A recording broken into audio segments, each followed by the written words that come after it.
Maravilha, começando maio, né? Um mês maravilhoso, mês da família. E maio vai ser um mês abençoado na sua vida. Quem recebe essa palavra? Amém. Abril passou, foi uma bênção. E maio está começando com tudo, né? Também queremos conhecer você que está, por acaso, né, visitando a gente pela primeira vez que você vem na Intervidas conhecer a gente, primeira vez que você está pisando aqui. E você é uma presença especial que a gente ama receber, tanto que nós queremos te dar um presente, uma lembrancinha, um presente, para você levar para casa, lembrar da gente, quem sabe ficar. Então, quem está aqui pela primeira vez, o sinalzinho com a sua mão para receber um presente, por favor, olha aqui, quanta gente ali naquele banco, ali mais um querido, graças a Deus. Que bênção. Então, fique com a sua mão levantada, até o presente chegar até você. Maravilha. Não, Edilza já é da casa, Edilza. Se você quiser um presente, a gente dá, mas sem mentira, na casa de Deus. E a gente é esperto, você vai pegar esse presente só no final, para você assistir o culto inteiro e descobrir qual é o presente que você vai receber. Gente, e a gente vai então para a nossa última mensagem da série Vencedores. Já abra sua Bíblia em Juízes 8, tá? Juízes 8, a gente estudou aí nos 3 últimos domingos de abril e o primeiro domingo de maio agora. A gente se dedicou a essa série Vencedores, onde a gente estudou a vida de Gideão, uma série muito especial, uma série que falou muito ao meu coração.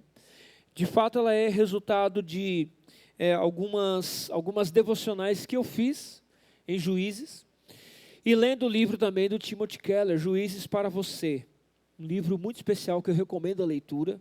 Vai aprofundar ainda mais o seu conhecimento desse livro, que é um livro maravilhoso que mostra a degradação moral do povo de Israel, que viveu um ciclo interminável de estar bem com Deus, se esquece de Deus, se alinha com outros povos, adorando outros deuses. Deus, então, vem com a sua disciplina, mandando o povo para cativeiro, disciplinando o povo. O povo, nesse tempo de estar aí vivendo esse cativeiro debaixo da mão do Senhor, começa a clamar ao Senhor, começa a pedir ao Senhor, por favor, Senhor, nos livre, volte para nós. O Senhor então atende e levanta um juiz para libertar o povo daquele cativeiro, e após esse juiz libertar o povo volta a estar bem com Deus. Mas então o ciclo recomeça durante todo o livro, e o Keller vai dizer que a cada ciclo que recomeça, o povo vai ficando pior. Então você vê muitas vezes no livro, desse livro aqui, muitas vezes a frase: cada um fazia o que era bem aos seus próprios olhos, cada um fazia o que queria, não havia rei Israel. Né? Então, é um livro que vai mostrar que o Pondé está certo. O ser humano é um projeto que deu errado. O ser humano é um projeto que deu errado. O Antigo Testamento vai mostrar que o ser humano é um projeto que deu errado. E o Antigo Testamento inteiro vai mostrar como nós desesperadamente precisávamos e precisamos e sempre vamos precisar do homem perfeito que viveu, o único que viveu totalmente a vontade de Deus, se fez sacrifício por nós e ministrou sobre nós essa vida perfeita diante de Deus. Eu estou falando do nosso Salvador Jesus Cristo. Amém, gente? Então, Gideão, ele é um libertador que começa bem. Então, nós vimos que foi Deus que levantou Gideão. Ele era um homem medroso, acuado, fazia um mínimo só para ter o pão de cada dia. Não queria saber de povo de Israel, não queria saber de libertar o povo, mas Deus levanta esse pequeno homem, insignificante homem, faz dele um gigante, porque a força não vem dele, ele não desperta um gigante que tem dentro dele. A força vem do eu sou, o eu sou vai com você. O eu sou é a sua força e você vai conseguir a vitória por causa disso. Então a vitória começa em Deus, não no homem. A vitória começa em Deus redefinindo a história desse homem, e Deus transforma ele num grande herói. Mas depois nós vimos também em Juízes 6 ainda, que Deus pede para que Gideão renuncie seus ídolos, né? Renuncie o seu sistema político religioso da época. Isso causa muito problema para o próprio Gideão. O pessoal quer matar Gideão, porque destruiu um poste ídolo lá de Baal, que era o Deus que o povo buscava para conseguir comida. Porque eles estavam vivendo um cativeiro midianita, um cativeiro que trouxe muita miséria, muita fome.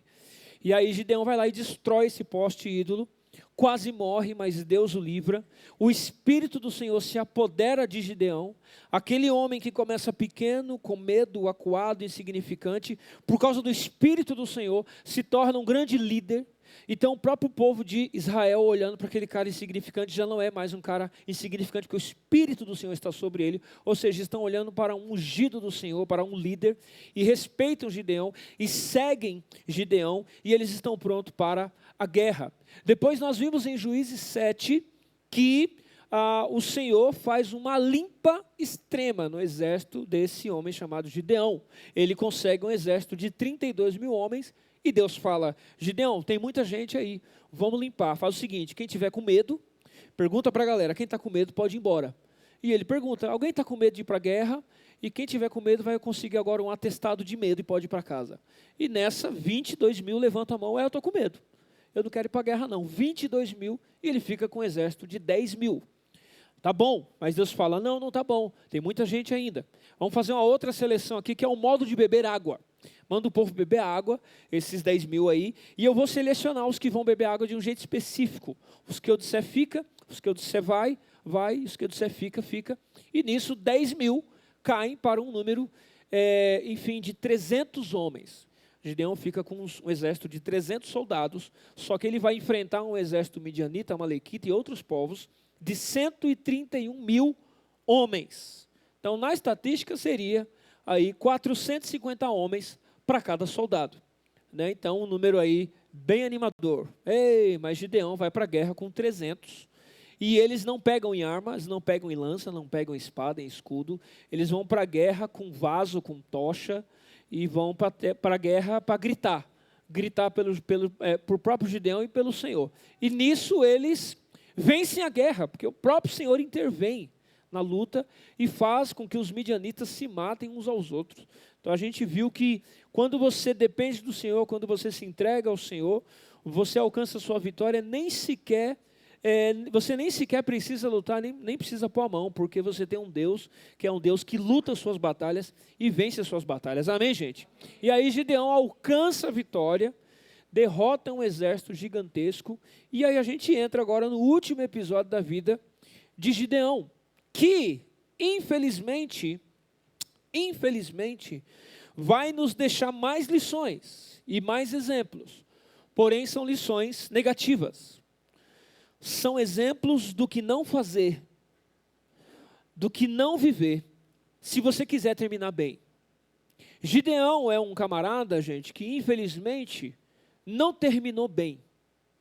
E a gente vai perceber isso agora com esse herói que se tornou um vilão. Ele começa herói, mas termina vilão. Isso me lembrou uma frase do Batman Cavaleiro das Trevas, o melhor coringa de todos, aonde num diálogo lá os personagens dizem um para o outro: ou você morre herói, ou você vive tempo suficiente para ver você mesmo se tornar vilão. E Gideão viveu tempo suficiente para se tornar um vilão.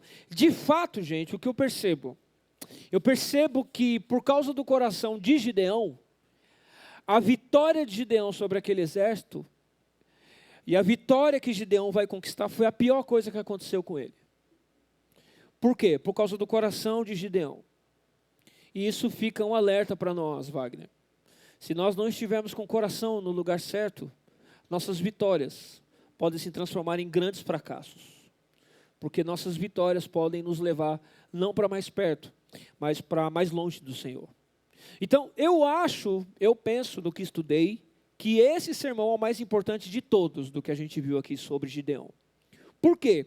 Primeiro porque a maioria de nós aqui ainda não terminou a labuta, a caminhada, a corrida. A faixa da entrevida está aí entre 30 e 40 anos, a maioria das pessoas está muito próxima dessa idade, ou seja, temos muito ainda para viver, Deus o queira. Temos muito ainda para viver, Serginho.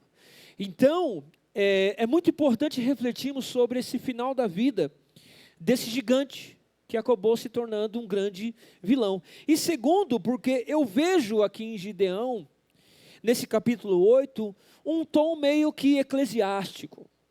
Um tom meio que Salomão conversando com a geração de hoje, dizendo: olha, eu conquistei, Anderson, conquistei tudo, tive tudo, mas acabei vazio, acabei infeliz, acabei mal. E vocês não precisam terminar assim. Gideão, sem saber, está pregando para cada um de nós. Na verdade, o Espírito Santo está ministrando através dos erros de Gideão, porque ele começou muito bem, mas a partir daqui é só ladeira abaixo. A partir daqui, Gideão, ele não nos deixa bons exemplos de como é terminar bem. Então, eu vou fazer uma dinâmica diferente hoje, já fiz isso em outras pregações. O tema de hoje é: os vencedores terminam bem. Biblicamente, os vencedores são aqueles que terminam bem, não apenas aqueles que alcançam a vitória. E eu vou fazer diferente, eu vou dar os insights bíblicos, as lições, as ênfases, e após isso a gente vai ler o texto, porque o texto é muito grande, então também vou usar bem o tempo, tá? Entregando os insights bíblicos e fazendo a leitura do texto. E aí o que acontece? Terminar bem, não segundo o que Gideão fez, mas olhando de uma visão contrária, do que não fazer o que Gideão fez. Terminar bem, na minha mente, é manter o caráter em meio ao cansaço e à rejeição. Terminar bem é você, durante toda uma vida, o tempo todo, você manter o seu caráter, o caráter em Cristo, o caráter santo, mesmo que você esteja passando pelo cansaço e mesmo que você esteja passando pela rejeição, por momentos de perseguição, de acusação, difamação, injustiça. Mesmo que as pessoas estejam fazendo muito mal a você, você precisa manter o caráter, e não é isso que Gideão faz. Acompanhe comigo a leitura, por favor. Diz assim a palavra do Senhor: Gideão e seus 300 homens, já exaustos, continuaram a perseguição. Chegaram ao Jordão e o atravessaram. Em Sucote, disse ele aos homens dali: peço-lhes um pouco de pão para as minhas tropas, os homens estão cansados. Eu ainda estou perseguindo os reis de Midian, Zebá e Zalmuná. Os líderes de Sucote, porém, disseram: ainda não estão em seu poder Zebá e Zalmuná? Por que deveríamos dar pão às suas tropas? Gideão disse: é assim? É assim? Pois é. Quando o Senhor entregar Zebá e Zalmuná em minhas mãos, rasgarei a carne de vocês com espinhos e em espinheiros do deserto. Dali subiu a Peniel e fez o mesmo pedido aos homens de Peniel. Mas eles responderam como os de Sucote. Aos homens de Peniel ele disse: quando eu voltar triunfante, destruirei esta fortaleza. Ora, Zebá e Zalmuná estavam em Carcor, com eles cerca de 15.000 homens. Eles foram todos os que sobraram dos exércitos dos povos que vinham do leste, pois 120.000 homens que portavam espada tinham sido mortos. Gideão subiu pela rota dos nômades, a leste de Nobá, Jogbeá, e atacou de surpresa o exército. Zebá e Zalmuná, os 2 reis de Midian, fugiram, mas ele os perseguiu e os capturou, derrotando também o exército. Depois Gideão, filho de Joás, voltou da batalha pela subida de Heres, e ele capturou um jovem de Sucote, interrogou o jovem, que escreveu para Gideão os nomes dos 77 líderes e autoridades da cidade. Gideão foi então a Sucote e disse aos homens de lá: estão aqui, Zebá e Zalmuná, acerca dos quais vocês zombaram de mim, dizendo: ainda não estão em seu poder Zebá e Zalmuná, por que deveríamos dar pão aos seus homens exaustos? Gideão prendeu os líderes da cidade, castigando-os com espinhos e espinheiros do deserto. Derrubou a fortaleza de Peniel e matou os homens daquela cidade. Então perguntou a Zebá e Zalmuná: como eram os homens que vocês mataram em Tabor? Eram como você, responderam. Cada um tinha um porte de um príncipe. Gideão prosseguiu: aqueles homens eram meus irmãos, filhos da minha própria mãe. Juro pelo nome do Senhor que se vocês tivessem poupado a vida deles, eu não mataria vocês. E Gideão voltou-se para Jéter, seu filho mais velho. Ele disse: mate-os, Jéter. Porém, ele teve medo e não desembanhou a espada, pois era muito jovem. Mas Zeba e Zalmuná disseram: venha, mate-nos você mesmo. Isso exige coragem de homem. Então Gideão avançou e os matou, e tirou os enfeites do pescoço dos camelos deles. Até aqui por enquanto. Gente, o que acabou de acontecer aqui? Gideão já venceu no capítulo 7, mas ainda sobrou alguns exércitos ali, e Gideão estava indo atrás desses caras. Só que começou a bater um cansaço, começou a bater uma fraqueza. E Gideão chega num lugar chamado Sucote e fala: ei galera, me ajuda aí com um pouco de pão, porque o meu exército está cansado, eu estou cansado também. E tem 2 líderes ainda para matar do exército inimigo. Aí eles falaram assim: você não matou os caras ainda? Eles responderam: você não pegou esses 2 líderes aí? E quer o nosso pão? Não, faz o trabalho completo. Termina o trabalho, depois a gente te dá o pão. Depois a gente vê se você merece o nosso pão, se você vencer a guerra totalmente. Aí Gideão fica bravo, fala assim: vocês vão me tratar assim? Beleza. Eu vou matar esses caras, e quando eu voltar, eu vou atrás de vocês, eu vou matar vocês, eu vou me vingar de vocês, que vocês tiraram com a minha cara. Aí ele vai para um lugar chamado Peniel e pede a mesma coisa. Galera, um pouco de pão, a gente está cansado, tem gente para matar. Não, termina a guerra, termina o trabalho. Aí a gente vai ver se te dá pão. Termina o trabalho primeiro. Zombaram de Gideão também. E Gideão também promete: quando eu voltar, eu vou destruir tudo que vocês moram e vou acabar com vocês, vou acabar com tudo. E Gideão vai lá, mata 15 mil homens, captura os reis, volta para os caras e fala: aí ó, vocês não falaram que eu não ia conseguir? Pois aí, consegui, digo mais, o pau vai cantar aqui agora. E ele tortura os caras e mata os caras de Peniel, de Sucote, ele acaba com tudo, ele traz o filho para a violência, tenta fazer o filho matar os caras, e aí os caras falam: não, a gente quer morrer pela mão do mais forte. Você não é o mais forte? Você não é o fortão? Mata você a gente. E ele vai lá e é o que ele faz, e mata os caras. Gente, o que acabou de acontecer? Gideão começou a se perder aqui. O interessante é que o 8, de 1 a 3, Gideão ainda está bem como líder. Gideão ainda tem um pouco de sabedoria, porque uma tribo veio perguntar para ele: caramba, Gideão, você não trouxe a gente para a guerra, você deixou a gente de fora da guerra. E Gideão consegue pacificar o coração deles. Não, mas calma aí, gente, o que vocês fizeram é muito melhor do que eu fiz. Vocês fizeram algo que eu nunca consegui fazer. Vocês são os caras, eu sou um cara zoado. Ele conseguiu pacificar o coração daquela tribo que estava querendo tirar satisfação com ele. No começo do 8 ele ainda tem um pouco de sabedoria, mas a partir do verso 4 foi só ladeira abaixo. E ele começa a se tornar um monstro, ele começa a se tornar um cara vingativo e carnal. Ele começa a mostrar que ele não aceita ser contrariado. Gideão aqui não está sabendo lidar com o poder que Deus deu para ele, com a influência que Deus deu para ele, e abusa desse poder. Ele tortura e mata os homens que não acreditaram nele e não quiseram o ajudar. E de repente, se a gente lê esse texto desatentamente, de repente a gente pode olhar e falar assim: mas peraí, pastor, completamente justificado. Não se zomba de um homem de Deus.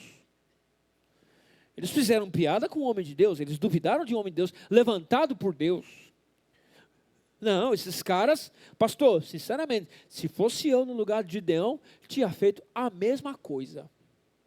E não tinha matado não, tinha torturado durante meses e tal, porque comigo é assim. Tirou com a minha cara, tomou na cabeça. Né? De repente, se eu fosse um pastor aqui mais triunfalista, né? Se eu fosse um pastor que fala: e agora é só vitória, agora é só vitória, de repente seria a hora do ministério de louvor cantar, né? Quem te viu passar na prova e não te ajudou, hoje vai ver você no palco e vai se arrepender. Tá vendo? Você tem que acabar com tudo mesmo. Quem faz piada com você, quem caçoa com você, quem te zoa, não deixa mexer com o ungido do Senhor. Mas, meus irmãos, a gente vai ver que esse ato de Gideão violento, rancoroso, ressentido, mimizento. Você viu a expressão que ele usou aqui num dos versículos, no versículo 7? É assim? Ah, é? Vai ter volta, viu? Ó, o mundo é, redondo e dá voltas. Vocês vão ver só. É assim? Beleza.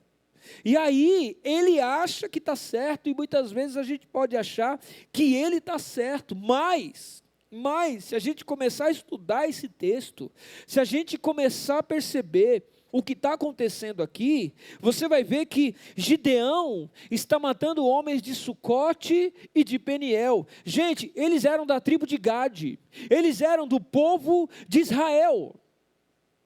Deus levantou Gideão para libertar o povo de Israel, e olha o que ele está fazendo, está matando o povo de Israel.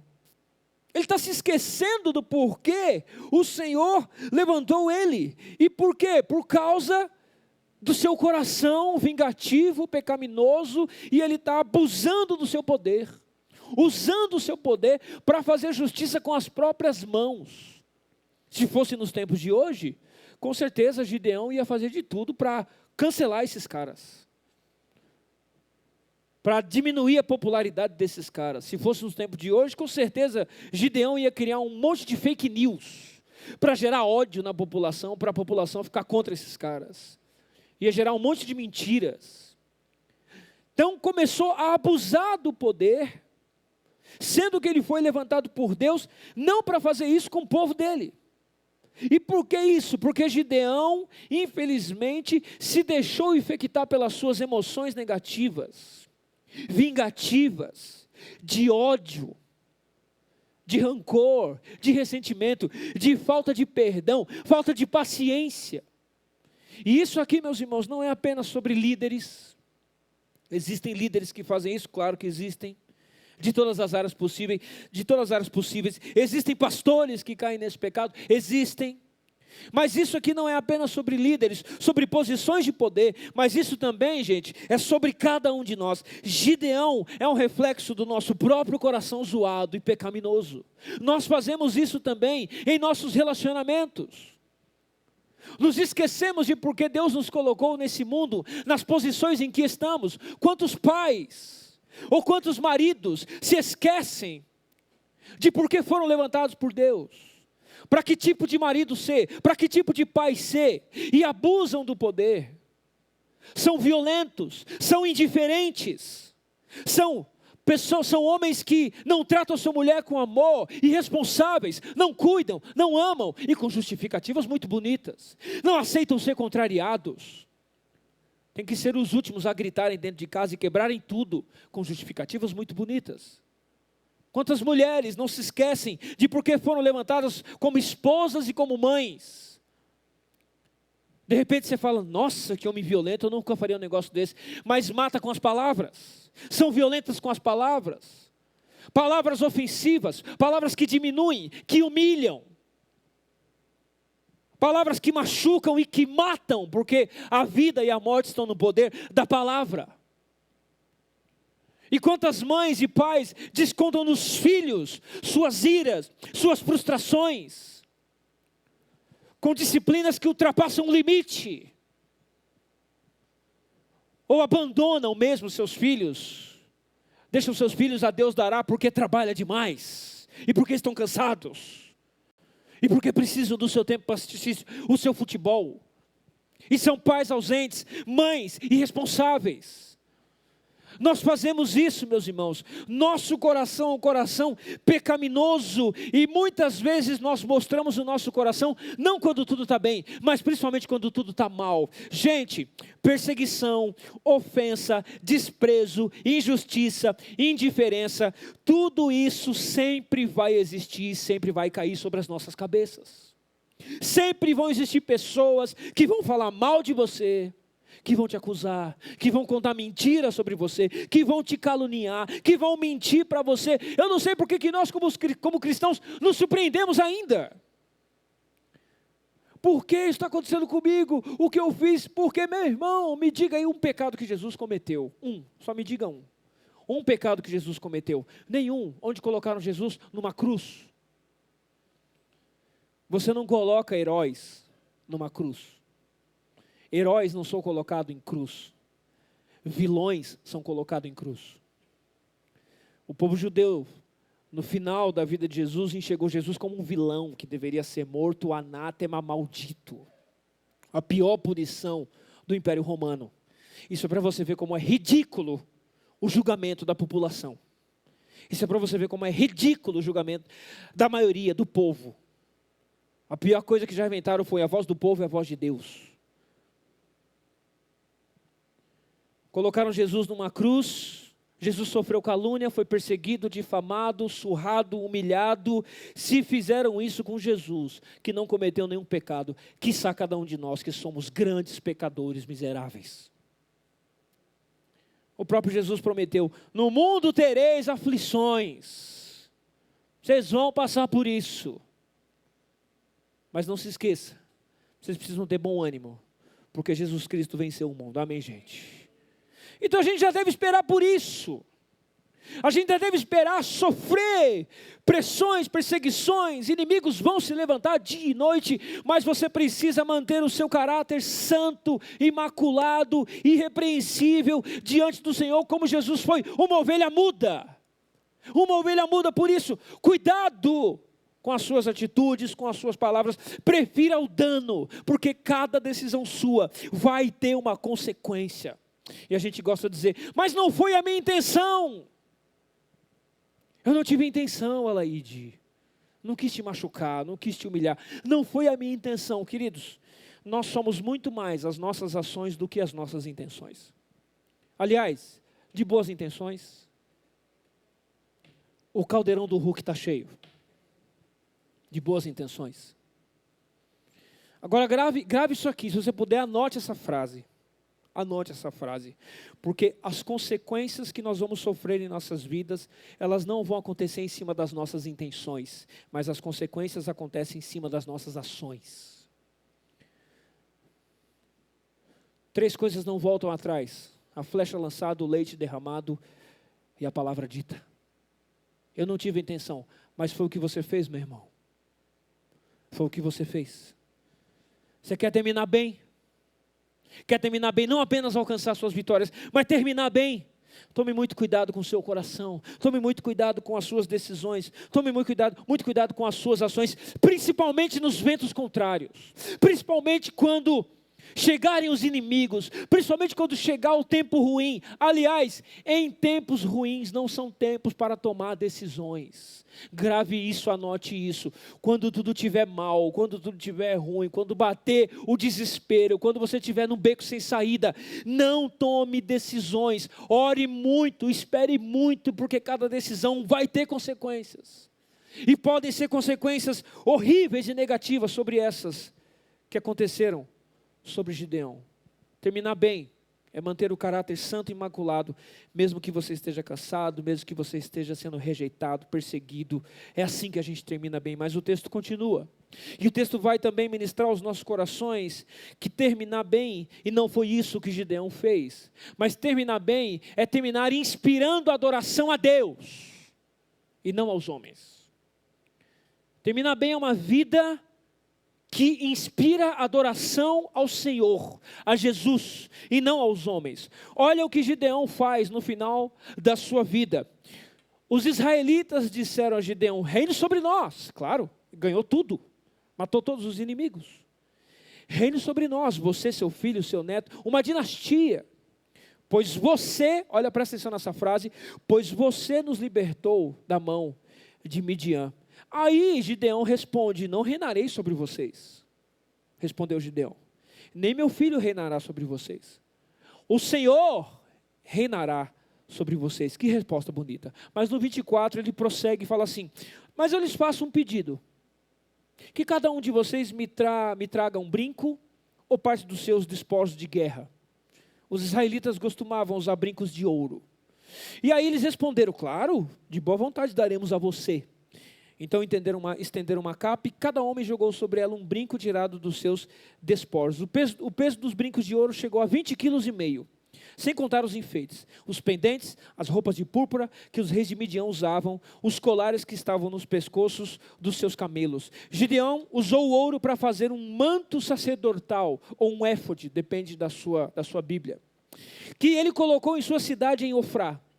Todo Israel prostituiu-se, fazendo dele objeto de adoração, e veio a ser uma armadilha para Gideão e para sua família. E assim Midian foi subjugado pelos israelitas e não tornou a erguer a cabeça. Gente, texto muito interessante, muito interessante. Nesse tempo você sabe que não havia rei em Israel, é uma frase que sempre aparece. E aí eles veem Gideão conquistando vitórias e vitórias e vitórias improváveis. O Gideão é um grande improvável. E ele vai alcançando vitórias e o povo fala, rapaz, achamos o nosso homem. Achamos o nosso libertador, o nosso cara. Vamos seguir esse cara. Vira rei. Bota você, seus filhos, toda a sua família, coloca rei, porque você libertou a gente de Midian. Primeiro erro que Gideão cometeu, ele não corrigiu o povo. Ele não falou assim, opa, peraí. Não, eu não. Quem libertou vocês foi o Senhor. Primeiro erro de Gideão, ele não corrigiu. Ele devia ter falado, eu não, fui só um instrumento. Aliás, não tinha nem como vencer, vocês olhar a guerra não tinha como, mas o Senhor interviu, toda a glória tem que ser dada ao Senhor. Ele não corrige o povo, beleza, aí ele continua e aí no versículo próximo, que o povo pede para ele ser rei e seus filhos, Gideão dá uma resposta, gente, teologicamente correta. Ele fala, não vou reinar não, e nem meus filhos vão reinar, o Senhor reinará sobre vocês. Uau! Pastor, isso não é um exemplo a ser seguido? Claro que é. É uma resposta que ele deveria ter dado. Mas, de novo, são as ações de Gideão que mostram o seu coração. E não demora para ele mostrar o coração. Por quê? Porque no próximo versículo ele fala assim, eu não vou reinar, mas, já que vocês aí estão me considerando alguma coisa, vamos fazer o seguinte, pega os ouros dos brincos aí, dos esposos de guerra, e vamos juntar para construir um negócio aqui, um símbolo de que vai mostrar que, ok, vencemos, é isso aí e tal.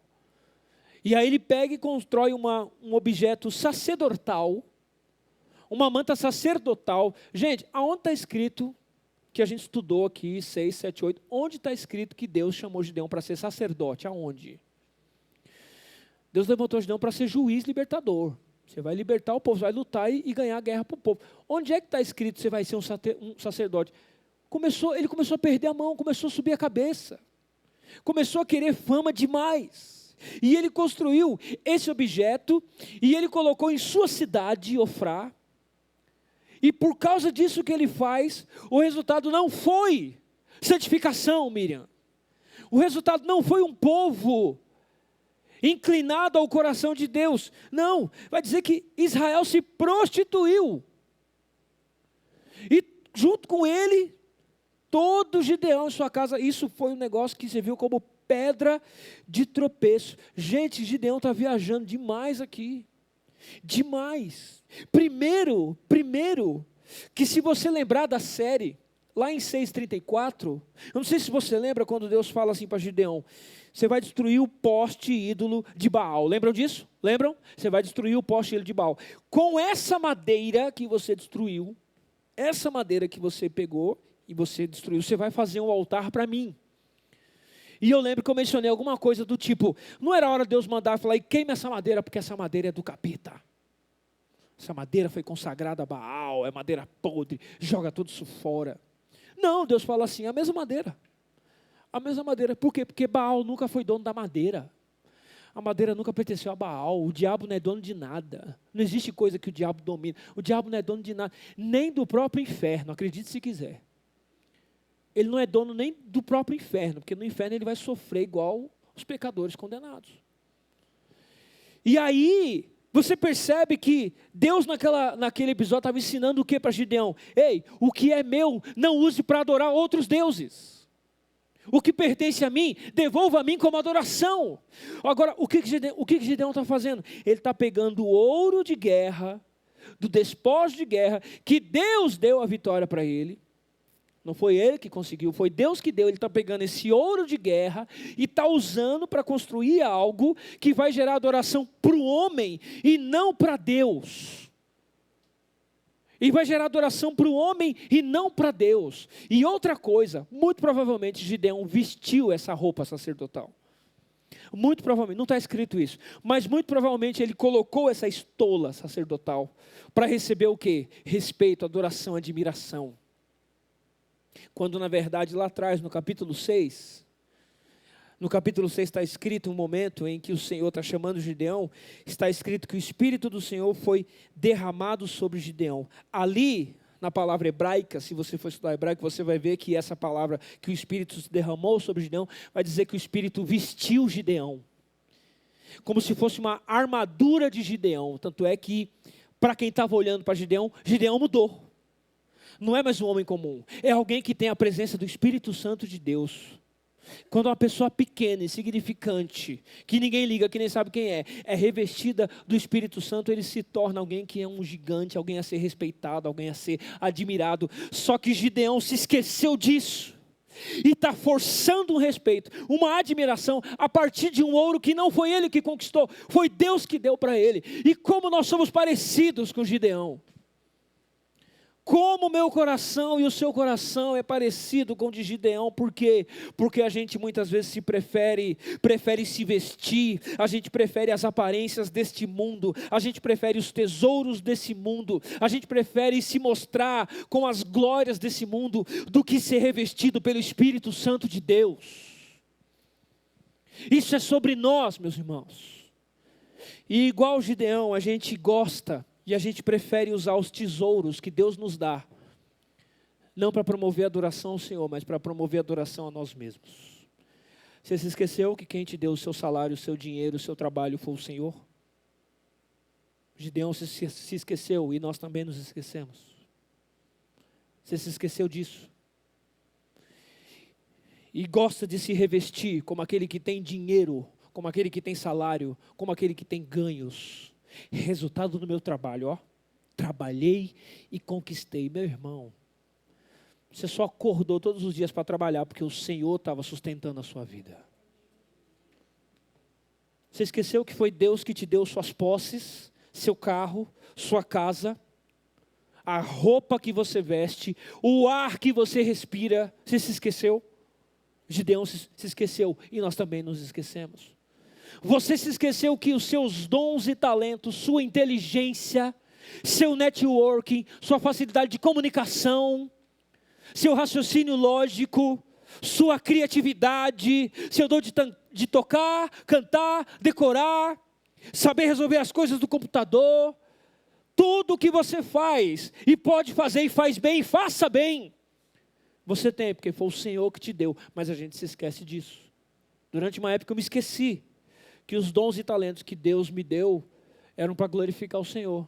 E passei uma época da minha vida tocando no mundo, tocando música do diabo. Mas era um jazzinho, assim, era uma coisa, uma bossa nova gostosinha. Mas eu não usava para abençoar e glorificar o nome do Senhor. E gostava de falar, eu estudo 5 horas por dia.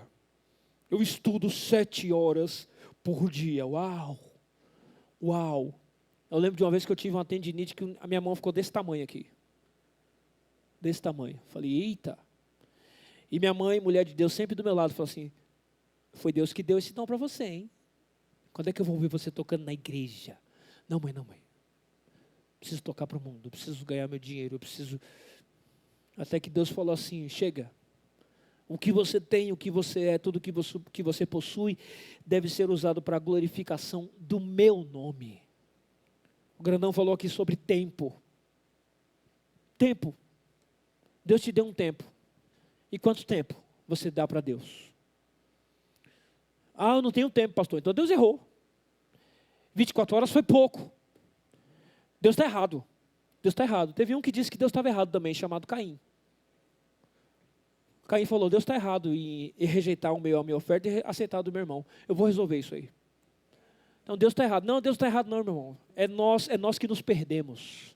É nós que gostamos de usar as riquezas que o Senhor nos dá para satisfazer os nossos desejos egoístas e para satisfazer a nossa idolatria. E a pior idolatria que existe nos dias de hoje é uma idolatria a um Deus chamado self.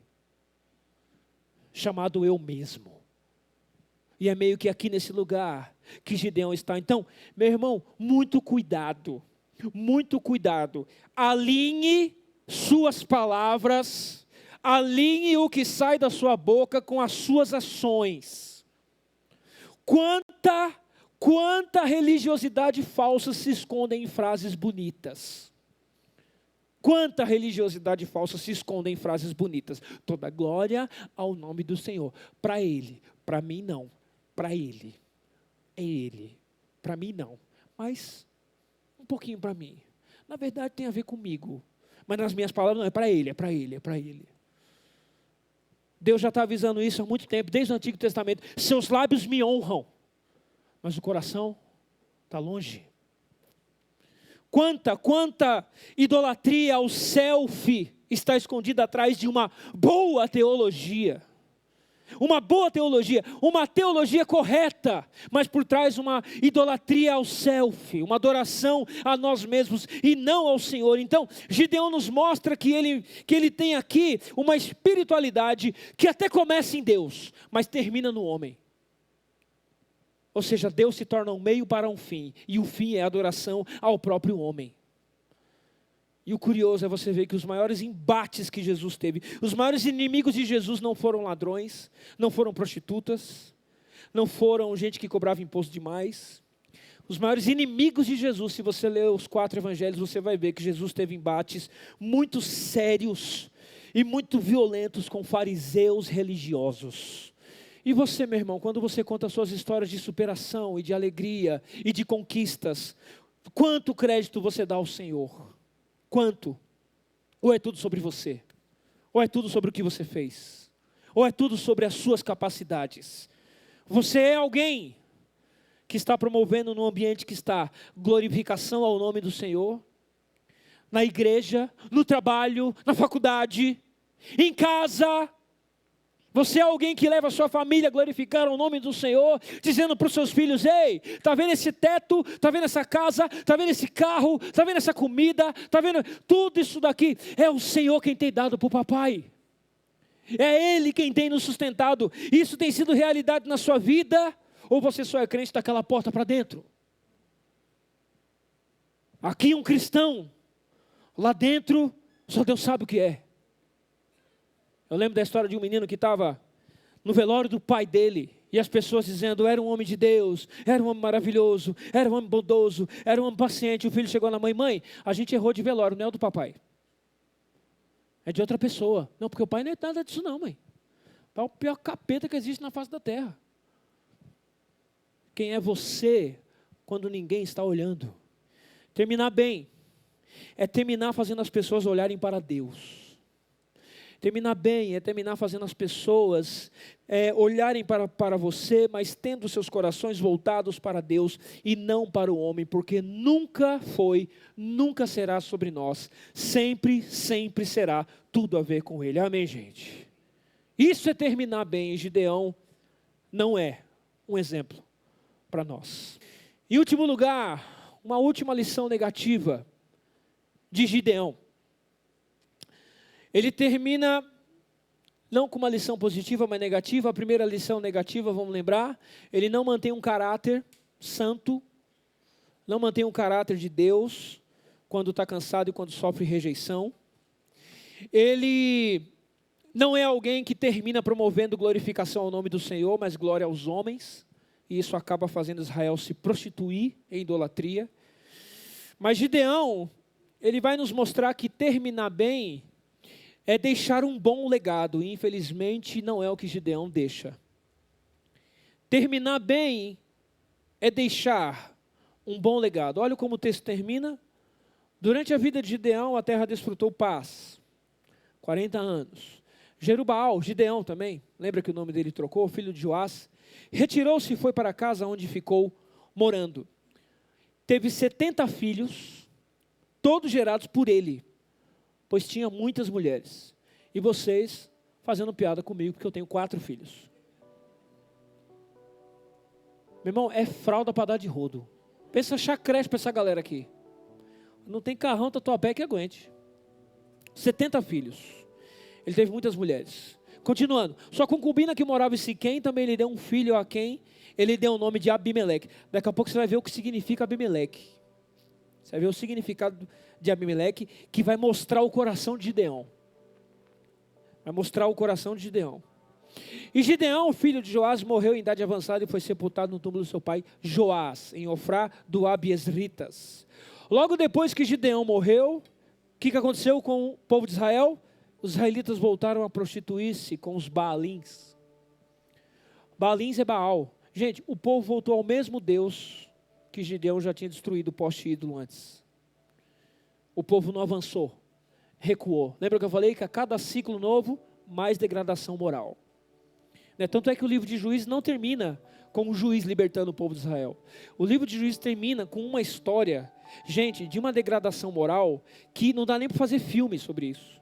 Termina com um estupro coletivo de uma mulher que passou a madrugada a noite inteira sendo estuprada por um grupo de homens. Essa mulher pertencia a um levita que era sua concubina, e estudos dizem que era meio que a sua escrava sexual. Tá?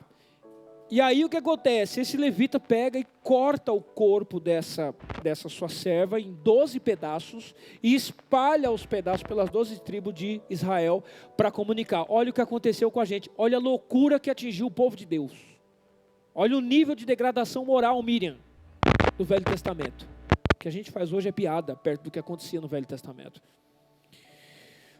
Logo depois que Gideão morreu, então, voltaram aos Baalins, cultuando-os. Ergueram Baal-Berite como seu Deus, né?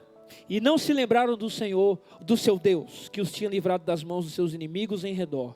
E também não foram bondosos com a família de Jerubaal, isto é, Gideão, reconhecendo todo o bem que ele tinha feito por Israel. Que final terrível. Libertador do Senhor, juiz libertador, que final drástico. Gideão termina sua vida com muitas mulheres, e provavelmente dos estudos que fiz são mulheres pagãs, mulheres de outros povos, ou seja, um libertador de Israel, chamado para ser santo, separado. O que ele faz? Ele se mistura com outras mulheres, com certeza fez acordos com outros reis, com certeza adotou costumes pagãos, teve um monte de filhos, uma concubina, né? E cujo nome do filho da concubina era Abimeleque, que significa o quê? Abimeleque significa, meu pai é rei. Quem botou esse nome, Abimeleque? Gideão. Ele escolheu o nome do filho. E o nome do filho significa, meu pai é rei. Você lembra que Gideão tinha dito, eu não vou reinar sobre vocês, eu não, nem meu filho. O Senhor vai reinar sobre vocês.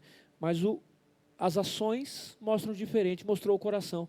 Ele se achava rei. Ele queria ser rei. Ele queria ser rei. E aí, você percebe que esse camarada, e de novo, eu vejo uma semelhança muito forte com Salomão, em Eclesiastes. Ele teve muitas mulheres, Salomão também teve. Estava lá com a sua estola de ouro, com o seu éfode de ouro. Salomão terminou rico. Terminou com poder, Salomão era rei. Terminou famoso, Salomão era famoso. Mas termina com uma vida que dá vergonha, como Salomão terminou. E aí você percebe que os atos violentos que Gideão tomou durante a sua vida refletiam muito na vida dos filhos, porque Abimeleque depois, quando crescer, vai se tornar um menino violento, destrutivo. Ele vai matar os 70 irmãos dele, vai matar todo mundo, vai tomar o reino, o trono à força, e vai trazer uma desgraça sobre Israel.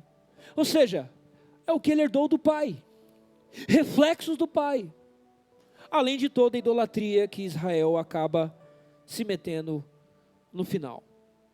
Mas de repente, aos olhos do mundo, Gideão terminou bem aos olhos do mundo, como aquele corvo do pica-pau, né?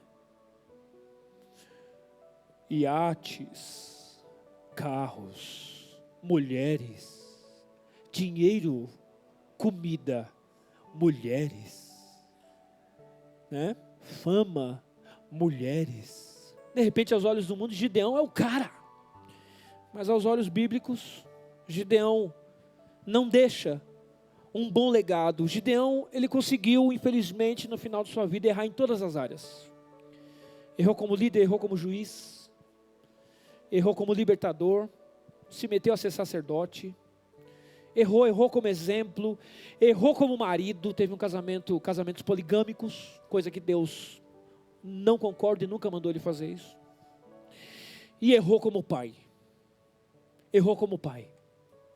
Ele poderia ter acertado como pai, como marido, poderia ter acertado na família, mas errou em todas as áreas. Errou em todas as áreas. Que legado horrível. Que legado destrutivo. Gente, essa frase bateu muito forte ao meu coração. Eu quero que você guarde ela. Quero que você anote, tira foto, guarda isso no seu coração. Porque a verdadeira revolução, a verdadeira bênção, ela não acontece quando vencemos os nossos inimigos. Mas quando o senhorio de Cristo nos vence, nós terminamos rendidos ao Senhor Jesus. É assim que é terminar bem. Olha quanto ele alcançou, olha quanto ele conquistou. Não, olha quanto eu vejo Jesus Cristo na vida dessa pessoa. Essa semana nós tivemos uma quarta-feira muito triste. Muito triste. Os irmãos sabem que o Senhor recolheu o Serginho, marido da nossa querida Elô, que está em casa hoje processando todo o luto, processando a separação de uma união de 40 anos. Pensa caminhar com uma pessoa 40 anos. A pessoa respira e você fala, você não está bem. A pessoa olha e você fala, está feliz. E o Senhor resolveu recolher o Serginho. Nós oramos muito pela cura do Serginho, mas Deus, ele resolveu recolher, porque os melhores ele recolhe para si. Eu penso assim, os melhores ele recolhe, como ele fez com meu pai. E na quarta-feira eu cheguei, me ajoelhei assim com a Elô, segurei a mão dela, eu falei, Elô, eu tinha certeza que Deus ia curar o Serginho, cara. Ela mas Deus não quis, pastor. Amém. E aí o Serginho foi entubado e a Elô não queria entrar para ver o Serginho entubado. Não era essa visão que ela queria levar para casa, sabe? Do seu marido que era forte, bonitão, atlético, e estava entubado, magro, e ela, em um momento ela falou assim, eu vou lá, eu vou me despedir do meu marido. E ela entrou e ela disse para o Sérgio assim, amor, pode ir, vai lá, o Mateus e o Pedrinho vão cuidar de mim. Eu tenho 2 homens grandes, preparados para cuidar de mim, pode ir. E a Elô conta que ali, o Serginho deu seu último suspiro. O Serginho descansou e foi aos braços do pai. Eu estava conversando com a Paty, eu falei, cara, é impressionante. Como o Sérgio viveu uma vida tão simples, mas tão grandiosa. Um homem que trabalhou até o último segundo da sua vida. Quando o sonho de muita gente, né, Tiago, da sua geração, quer se aposentar antes do 30. Eu vou me aposentar com 30. O cara com 61 anos trabalhando. Nunca teve boca para nada. Nunca vi Sérgio, nunca vi uma cara brava, nunca vi uma reclamação. Morreu como meu pai morreu, sem inimigos. Quem é inimigo de Sérgio? Quem foi inimigo de pastor Alberto? Não, é só amor, só carinho, gente que você quer abraçar, que é perto. Enquanto a gente aqui, qualquer coisa, já não quero mais, meu irmão. E eu achei impressionante como o Serginho, até o último segundo da sua vida, estava no meio da dor, câncer dominando o seu estômago, dificuldade para respirar, no meio da dor, mas preocupado com a esposa. Como é que vai ficar minha esposa? Quem vai cuidar da minha esposa? E ele estava pensando nisso, agoniado com isso. Quando Elô falou, não, você foi um bom pai. Olha os homens aí, olha o tamanho dos cabras. Eles estão prontos, eu estou bem. Vai para o seu descanso eterno, daqui a pouco eu estou chegando. E eu estou chegando para brigar com você, porque não era para você ir primeiro. Ela falou, vou brigar com ele, que ele não podia ter feito isso comigo. Eu vou brigar com meu pai também. Ele falou, pô pai, pode ir, os meninos estão bem. E ali ele descansou porque percebeu que a sua esposa ia ficar aos cuidados dos filhos. E o Sérgio deixa esse legado de pai, de marido, de trabalhador, e deixa um legado de fé. Porque até o último segundo você perguntava: você crê, Sérgio? Crê em Deus? Eu creio, pastor. Mas mesmo no meio eu ainda creio, pastor. Deus é bom. Como meu pai me deixa um legado de fé. E aí eu te pergunto, meu irmão, nessa breve vida que você tem aqui nessa terra, qual é o legado que você está deixando? Sua mesa é uma mesa de comunhão, de amor, de perdão, de recomeço. Sua vida mostra mais Jesus do que você mesmo. A sua vida, ela é uma vida que inspira perdão. Ou a gente está aí presos em orgulho. Você percebe, Gideão começa preso ao medo, né? Ele era um cara super medroso. Deus livra ele desse medo, mas ele termina preso do orgulho.